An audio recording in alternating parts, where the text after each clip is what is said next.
Hello boss.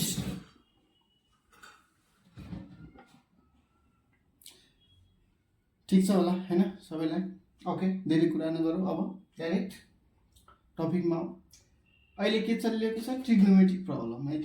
Trigonometric problem भनेको दुईटा मैले गरिदिएछु। अब तेस्रो लेक्चर छ, यसमा हेर यो प्रब्लम छ, यो प्रब्लम नोट गर्ने अनि त्यसपछि म यसलाई रफ गरेर अनि त्यसपछि एक एक गरेर प्रुभ गर्छु है। सिम्पल छ, म आइडिया भन्छु कसरी गर्छु सोल्भ भने त्यो पनि आइडिया भन्छु है त। हेर ल, फर्स्टमा मेरो छ, तिमीहरू लेख यति प्रब्लम, त्यसपछि आफै ट्राई गर्ने अनि त्यसपछि बल्ल मेरो लेक्चर हेर्ने है त।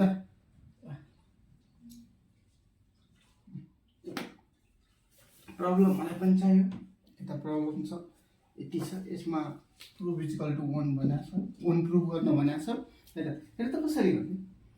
सबभन्दा पहिला यो भनेको एउटा सिम्प्लिफाई बुझ है, अथवा फ्याक्टराइजेसन भन्ने, ठिकै छ।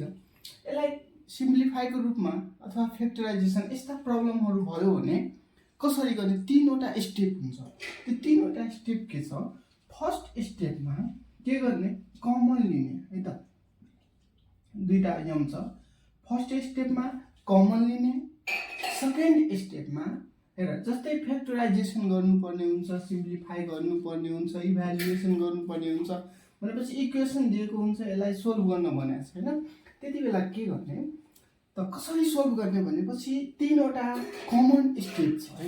त्यो तीनवटा कमन स्टेप कतै तिमी भेटिँदैन, खोजे पनि भेटाउँदैन, मैले आफै क्रिएट गरेर त्यो भनेको छु।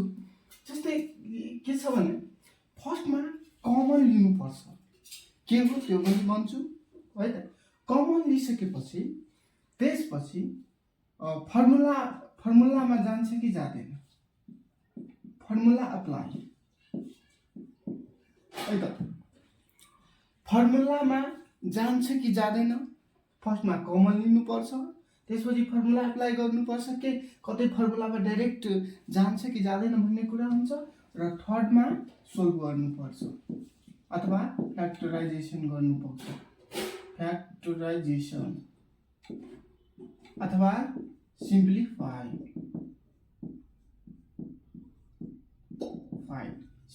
गर्नुपर्छ। फर्स्टमा के गर्ने त, कमन लिनुपर्छ, त्यसपछि फर्मुला अप्लाई गर्नुपर्छ, फर्मुला कतै लाग्छ कि लाग्दैन, डाइरेक्ट फर्मुलामा जान्छ कि जाँदैन, र थर्डमा के हुन्छ त, सोल्भ गर्नुपर्छ अथवा फ्याक्टराइजेसन गर्नुपर्छ, के भनेको छ त्यसपछि त्यो अनुसार गर्नु। अब यो तीनवटा स्टेप लेख, त्यसपछि म हरेक प्रब्लममा म भन्दै जान्छु। जस्तै यसमा के हैन, फर्स्टमा स्टेपमा के छ, कमन। हेर त तलमाथि कुनै कमन त मिला छैन नि। अब यो दुईटा मध्ये कुनै कमन लिन मिल्दैन, यता पनि कुनै कमन छैन भने, कमन छैन भनेपछि त्यसमा सेकेन्ड स्टेपमा के थियो, फर्मुला अप्लाई। अब तिमी के गर त, ल LHS बाट प्रुभ गर, LHS बाट प्रुभ गर है त। LHS बाट 1 minus cos square theta by 1 minus cos square theta by sin square theta. मैले के भने थिएँ, सोल्भ गर्ने बेलामा तीनवटा स्टेप छ, कमन लिनुपर्छ, फर्मुला अप्लाई गर्नुपर्छ, त्यसपछि जे भनेको छ सिम्प्लिफाई फ्याक्टराइजेसन गर्नुपर्छ। फर्स्टमा कमन आउँदैन, त्यसपछि सेकेन्डमा के गर्ने त, फर्मुला अप्लाई गर्नुपर्छ भनेपछि यसमा हेर त, के दिएकोमा माथिमा के फर्मुला अप्लाई गर्न मिल्छ कि मिल्दैन त्यो कुरा सोच्नुपर्छ। जस्तै 1 माइनस cos स्क्वायर थीटा, अब त्यसको लागि त फर्मुला कन्ट हुनुपर्छ, अलरेडी लर्न गर्नु सक्नु हैन। अब लर्न जबसम्म फर्मुला गर्दैनौ, थाहा हुँदैन, तबसम्म त्यसरी यो प्रब्लम सोल्भ गर्न गाह्रो हुन्छ। भनेपछि फर्स्टमा फर्मुला लर्न गर्ने, त्यसपछि हेर त, अब कमन छैन भनेपछि के गर्ने त, कमन छैन भनेपछि अब फर्मुला हेर्ने, त माथिमा के फर्मुला अप्लाई गर्न मिल्छ नि। 1 minus cos square theta equal to के sin स्क्वायर थीटा छ हैन, भनेपछि 1 माइनस cos स्क्वायर थीटालाई डाइरेक्टली हामी के लेख्न मिल्छ त, sin स्क्वायर थीटा मिल्छ। अनि तलको के छ त, sin स्क्वायर थीटाको थीटा, भनेपछि तल माथि यो मिल्यो कट्यो भनेपछि 1 अनि कि R.H.S रुट। सिम्पल छ नि। फर्स्टमा त्यही 3वटा स्टेप मैले भनेको थिएँ कसरी सोल्भ गर्ने 3वटा स्टेप पहिला दिमाग लगाऊ अनि त्यसपछि हेर सिम्पल वेमा तिमीहरू मजाले सोल्भ गर्न सक्छौ है। यस्तो सिम्पल क्वेसनहरु छ, गाह्रो त मान्नु नै पर्दैन। तिमीहरूलाई के मैले रकेट साइन्स पढाएको होइन, कसरी रकेट माथि लगाउने त्योहरू त पढाएकै छैन। तिमीहरू के यो हेलिकप्टर कसरी बनाउने, पानी जहाज कसरी बनाउने भन्ने त पक्कै म भनेको छैन। यो जस्ट सिम्पल कुरा हो कि लजिक मात्रै थोरै लगाएपछि यो सोल्भ हुन्छ नि। त्यही भएर यति सिम्पल क्वेसनहरु छ नि किन गाह्रो मान्नु पर्यो है त। अब अर्को प्रब्लममा हेर त। अर्को प्रब्लम के थियो नि, तिमीहरूसँग मैले क्वेसन छ। अर्को प्रब्लममा के थियो,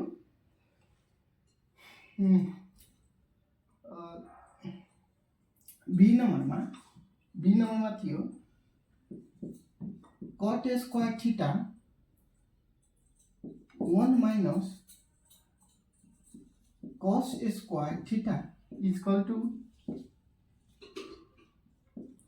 cos स्क्वायर थीटा। यो भनेको cos स्क्वायर हो त, cos स्क्वायर यो थीटा हो है।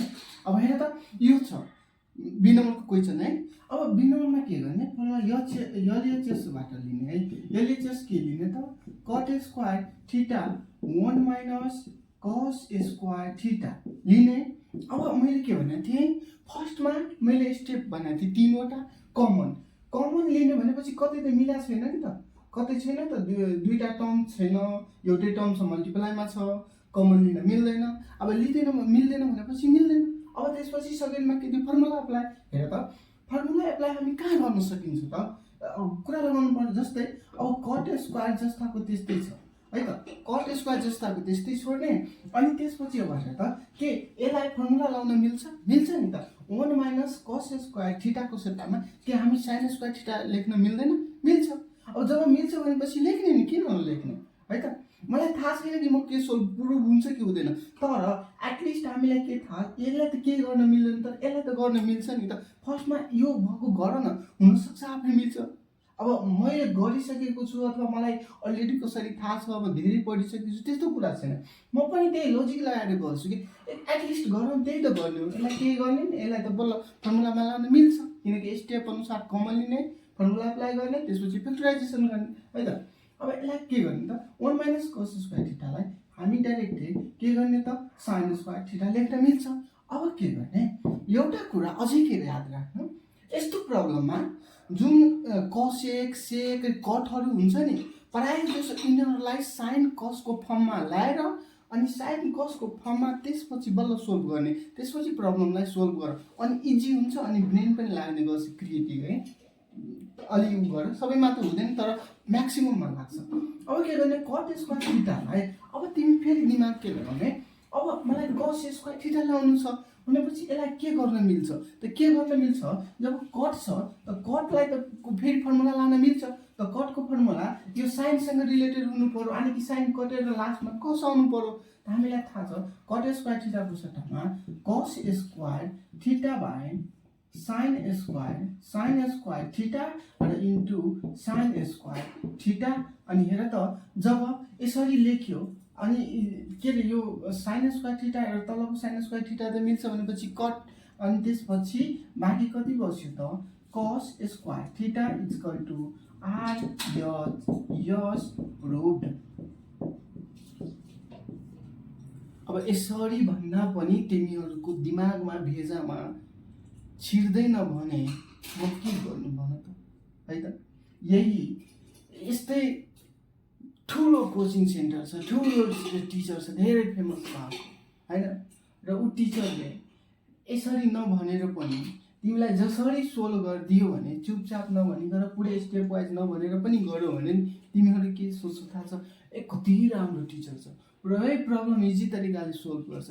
के इजी, म पनि त्यही गर्छु, टिचरले पनि त्यही गर्ने हो। के टिचरले के त अरू त केही टोनिक त खुवाउँदैन, ब्रेन टोनिक त खुवाउँदैन होला, ट्याब्लेट त दिँदैन होला, तिमीहरूलाई दिँदैन, त्यही आफै पढ्नुपर्छ कि।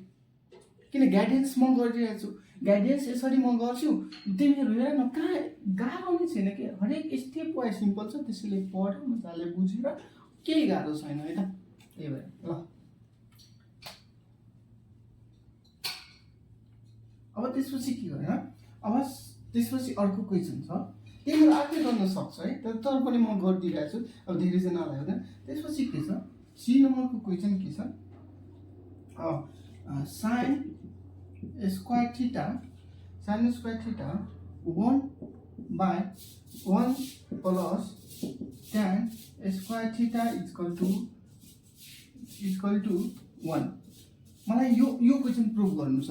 अब यो क्वेसन प्रुभ गर्नु छ भने तिमीहरूलाई आउँछ मजाले, मलाई थाहा छ कि तिमीहरूलाई नआउने कुरो हो, आउँछ मजाले, तिमीहरू गर्न सक्यौ भने।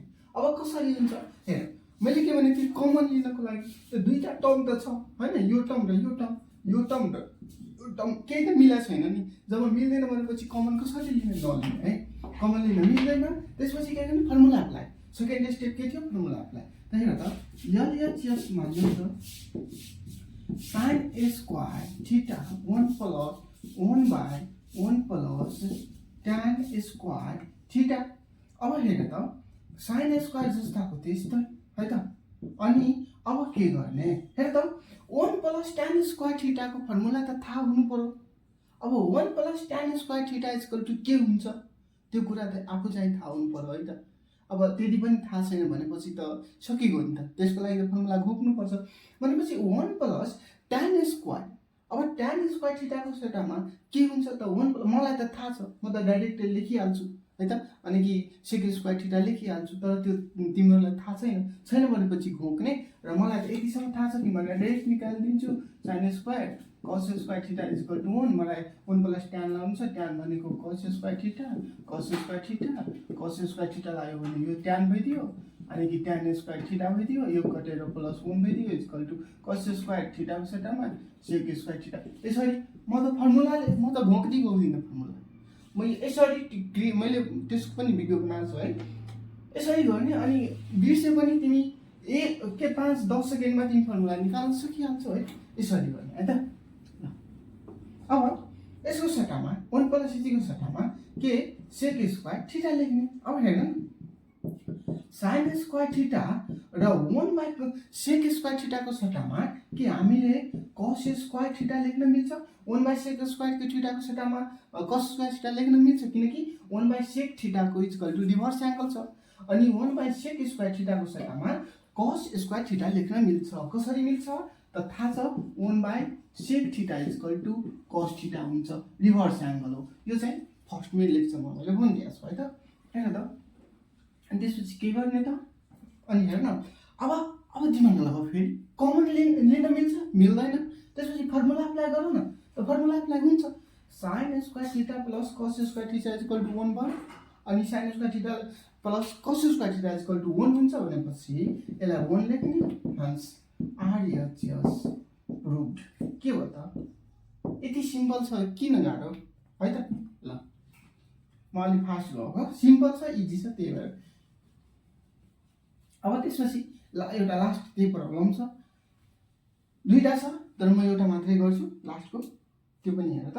जस्तै के छ, डी नम्बरको प्रब्लम छ, cos स्क्वायर थीटा, त्यसपछि 1 प्लस tan स्क्वायर थीटा। अब तिमीहरू नि इक्वल टु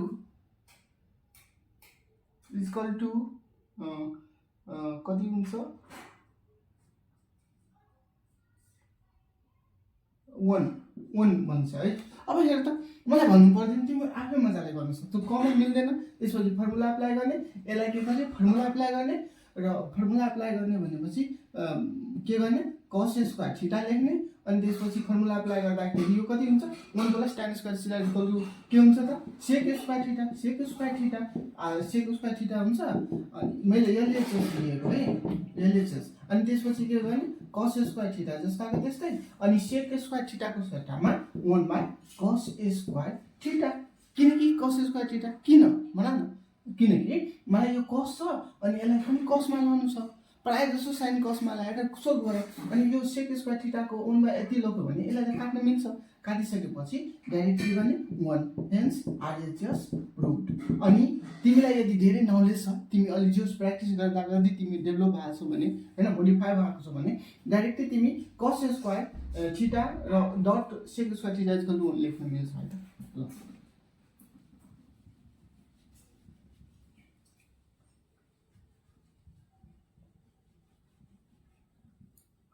र एउटा अझै प्रब्लम छ लास्टको ई नम्बरको के छ sin square A 1 plus cot square A equal to 1। अब त्यो पनि सेम छ, कमन लिने छैन कमन, अनि के लिने कमन, त्यसपछि के गर्ने यसलाई फर्मुला गर्ने 1 प्लस cot स्क्वायर थीटाको सट्टामा कति फर्मुला के हुन्छ त्यो लेख्ने, अनि त्यसपछि सोल्भ गर, अनि के हुन्छ 1 प्लस cot स्क्वायर थीटाको सट्टामा कोसेक स्क्वायर थीटा, अनि कोसेक स्क्वायर थीटाको सट्टामा के लेख्ने 1 बाइ sin स्क्वायर थीटा, अनि यो sin र 1 बाइ 1 sin कति छ, अनि त्यसपछि लास्टमा 1 आउँछ, अनि पछि प्रुफ हुन्छ है त। बुझ्यो? यसरी गर्ने sin स्क्वायर थीटाको सट्टामा यसको सट्टामा के लेख्ने कोसेक स्क्वायर थीटा लेख्न मिल्छ। अब मिल्छ भनेपछि कसरी फर्मुला थाहा हुनु पर्यो, अनि त्यसपछि sin स्क्वायर यो ए हैन, sin स्क्वायर ए र कोसेक के लेख्ने ए हैन ए, अनि त्यसपछि अनि कोसेक स्क्वायर ए को सट्टामा 1 बाइ sin स्क्वायर ए लेख्न मिल्छ। मिल्दैन भनेपछि त पछिको फर्मुला त्यो के लेख्छ हेर है, फर्मुला छ सिम्पल छ के छैन, अनि जस्ट लेख्ने हो कि फर्मुलामा एक अर्कालाई चेन्ज गरेर दिमाग लगाउने, कसरी चेन्ज गर्यो भने मिल्यो कर्छ, कटेपछि मजाले 1 आउँछ हैन, अनि हेर न मिल्छ अनि कर्छ, अनि त्यसपछि 1 आउँछ, अनि के आयो जस्ट प्रुभड भइहाल्छ है त। यसरी के गर्ने त, यसरी प्रुभ गर्ने है त। ल अब फेरि अर्को प्रब्लम, अर्को क्याटेगोरीको प्रब्लम फेरि म गर्छु है त। यो प्रब्लम यति छ। ल बाइ।